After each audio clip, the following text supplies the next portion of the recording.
Ladies and gentlemen, are you ready?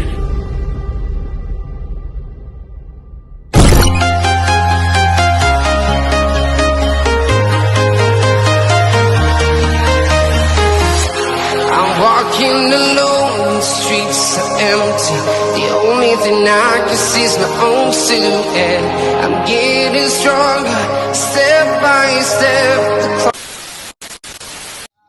Ayan o, ano na, nakabitan na kami ng kuryente. Tinagal-tagal ng pag-aantay namin, meron na. Kakabit lang ngayong alas 12. Sit up na kami ng yung wire papunta dito para mapag-start na kami pag-welding ng anchor bolt.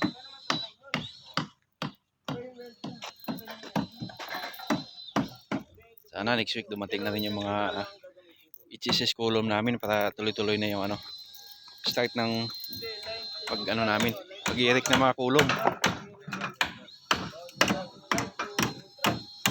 Tapos na rin forma dito lahat. Tapos pinapagdadagan ko na lang mga tupo ditong mga mabiga at saka yung mga retaining wall.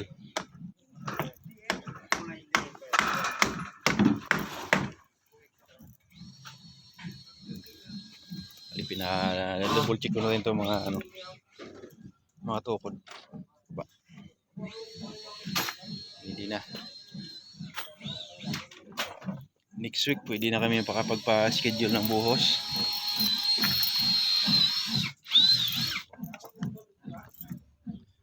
Pinalagyan ko rin na gravel bed.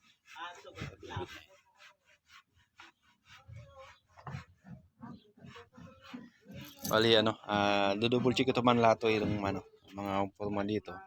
Bago buhusan, ikutin ko muna lato. Check ko kung alin yung walang pang kulang pa sa tukod para madagdagan. Mahirap na pagka nagbuhos, baka biglang bumigay. Hindi maiwasan na mayroong naiwanan na hindi na tuloy lagay ng tukod. Maganda yung double check.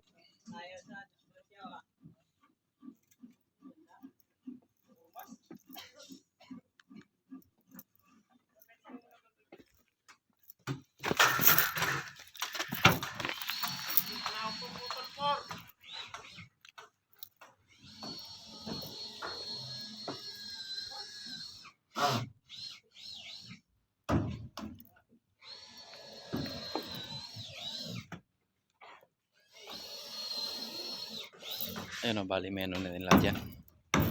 May mga spacer na.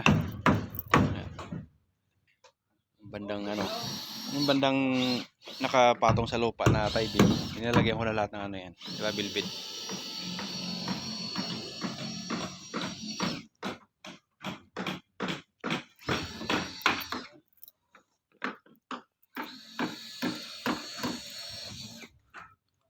Sana ngayong linggo hanggang next week bago magbuhos kami hindi muna mulan.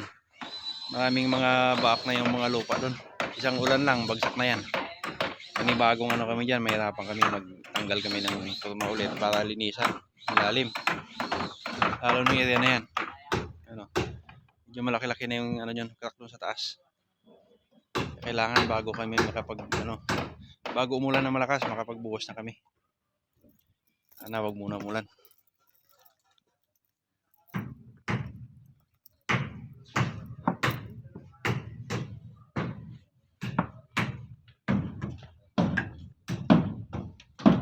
Grabe init dito sa Cagayan, ang bilis masira ng luna namin. Bagong-bago yan, 2 linggo, 3 linggo lang yan. Wala na. Malamot na.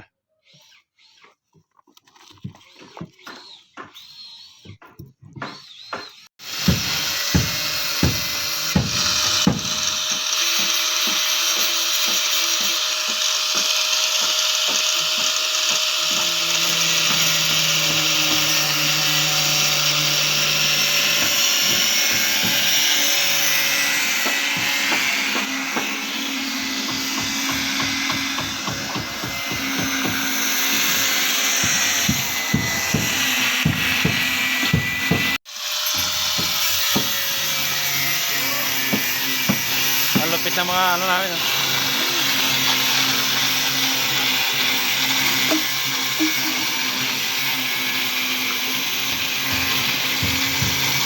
Bali, pinuputol siya mga kapatid, gawa na ano.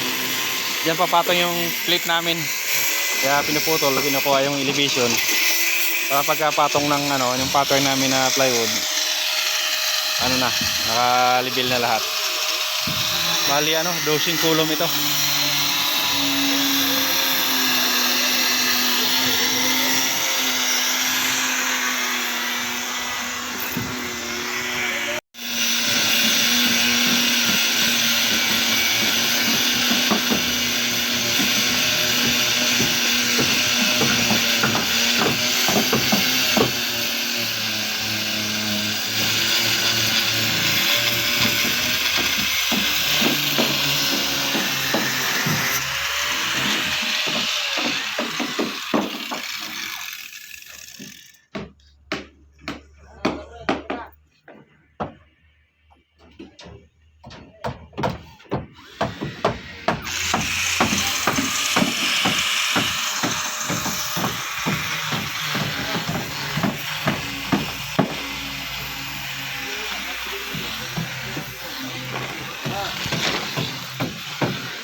Talaga.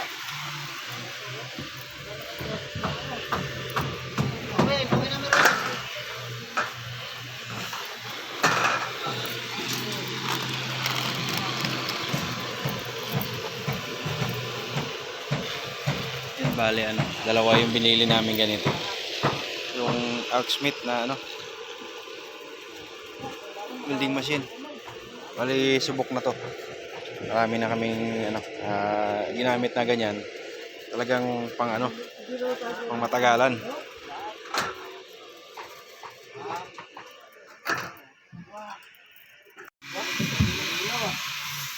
Ito malupit na karpintero. Oh. Akala nyo yung ano lang welder lang kaya mag-overhead Karpintero nag-overhead din yan. Oh. Pagkakalang ko ano lang welder lang marunong mag-overhead Tsaka mason, karpintero, overhead din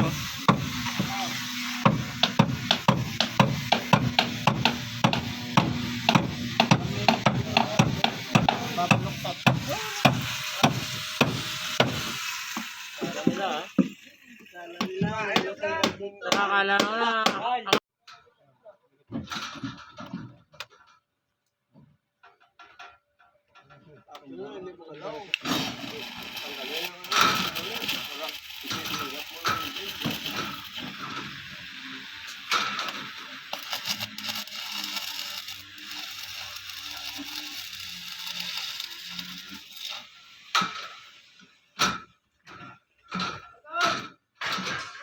Ilan? Ilan yan? Ilan? Ilan? Ilan yan?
Ayan pinuputol na yung mga ano, abang na ano, yung mga sobrang bakal, pinuputol na para hindi sagabal sa pag ano, pag nagbuhos kami.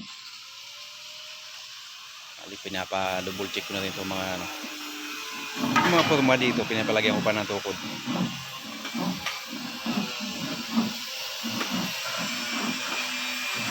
Pali na kapag umpisa na rin kami ano, lagay ng mga anchor bolt. Bukas ano na, tuloy-tuloy na ang paglalagay.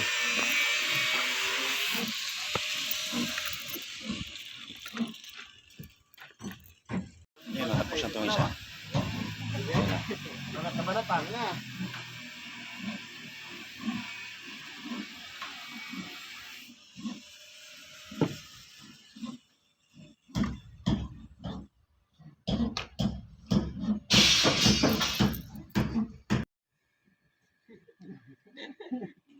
Ito yung ano niya. 50 yung haba. 7.5 yung kanyang ano, eskwala. Bali ano, 20 mm. 20 by 500 by 75. Bali matibay ito ang bolt. Ano to? High tensile to.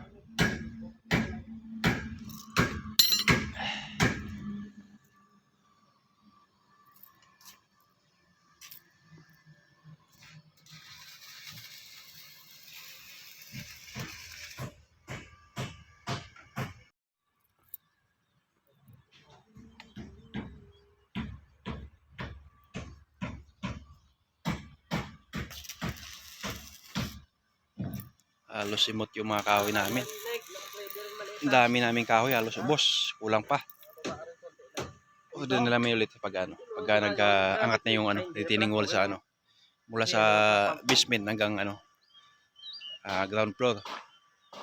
Doon ulit kami pang tukod at saka pang forma dyan. Kulangin na. Halos marami kasi ginamit namin dito. Marami pinutol. Buwan ng mga biga at saka mga tukod. Hindi may iwasan na magkakaroon ng putol.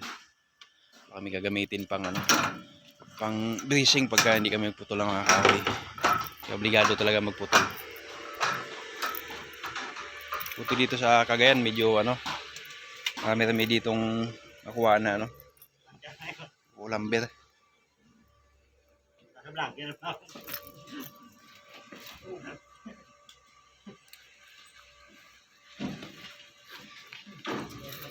At titingnan ko dito ano, dalawa nagkukuya-kuya dalawa.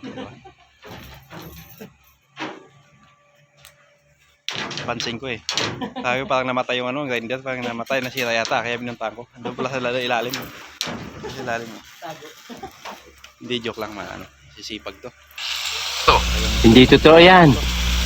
Bola lang yan. Ito eh, sa babae maasahan.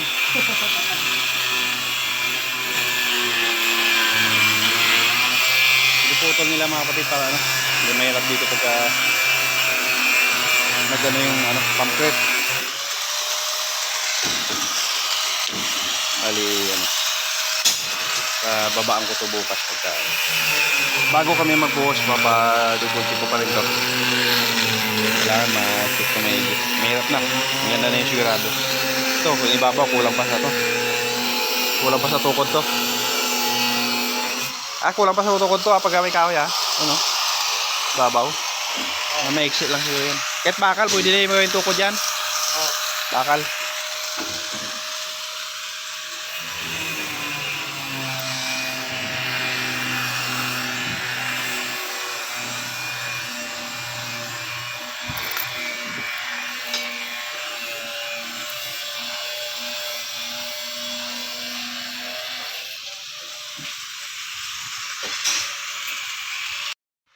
Yan na, alas 5 na. Uwian na.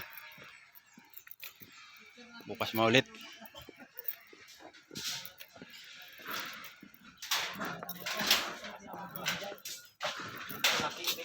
Ligpit na.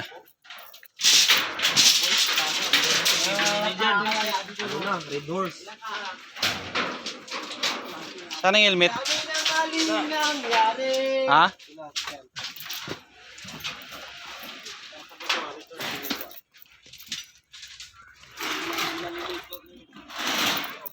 Sa 28 alas 5 uniform man dahil. Wala. Pag-uwian, ang bilis mo ah. Shoutout sa mahal ko dyan sa Cavite. Hindi Sino? na mahal sa Malabon. Sabi iti at Malabon. Sabi mo shoutout sa dalawang mahal mo. Ang sabi mo kanina? Motor. Ha? Silang mahal ko. Ba't pag hindi naka-video, sabi mo dalawa?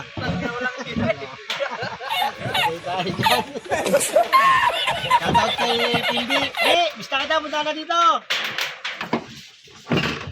Happy birthday.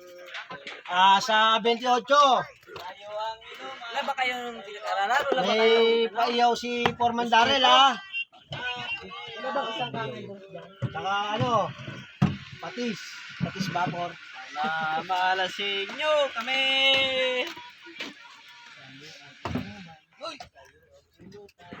Tayo ang mag-away-away. Sa'yo ang inuman, sa'yo ang Mag-away-away. putukan na Ulo kayo. Oh, dali talaga yung tayo. wala na sa dito eh. Wala na si Raulo eh. Wala na mga Panglibak naman ka mo? back naman nga, bye. Back naman ka mo, ha? Wala na si Raulo. May mayra. Ano yamot ka ko sa kongol? Anong inayamot mo? Bago ko tapusin ako yung video, shoutout muna sa lahat ng mga kamag-anak ko sa Negros Occidental, sa La Castellana, mga Pabon, sa La Calota, sa UP at saka sa Lagrana, Nagasi, mga Manansala family at saka mga Mendoza. Lahat ng mga kamag-anak ko dyan. At saka sa Quezon, pamilya ko, sa asawa ko, sa tatlong anak ko, shoutout sa inyo. Ingat kayo dyan lagi.